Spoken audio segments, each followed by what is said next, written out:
ভাবুন তো মরুভূমির মাঝে হাঁটছেন আর হঠাৎ দেখছেন চারপাশে বড় বড় পাথর যেগুলো ধীরে ধীরে নিজেরাই হাঁটছে। কেমন লাগবে আপনার? আমেরিকার ক্যালিফোর্নিয়ায় আছে এমন এক রহস্যময় জায়গা, ডেথ ভ্যালি। এখানকার সমতল ভূমিতে কিছু পাথর আছে যেগুলো মাসের পর মাস জায়গা বদল করে পেছনে রেখে যায় লম্বা দাগ। আশেপাশে কোনো মানুষ বা পশু থাকে না, তবুও পাথরগুলো সরে যায়। বছরের পর বছর বিজ্ঞানীরা ভেবেছেন এ কি ভূমিকম্প নাকি অদ্ভুত কোনো চৌম্বক শক্তি।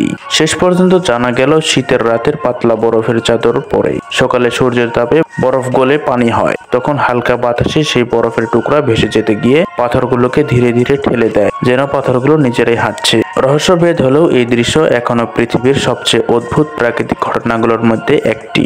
এমনকি অনেক পর্যটক এখানে এসে ঘন্টার পর ঘন্টা দাঁড়িয়ে থাকে শুধু সেই মুহূর্তটা দেখার জন্য, যখন এক টুকরো পাথর নীরবে সরে যায় সামনে। আপনি কি মনে করেন প্রাকৃতিক সব রহস্য বিজ্ঞান ব্যাখ্যা করতে পারবে, নাকি কিছু রহস্য চিরদিন অমীমাংসিতই থাকবে?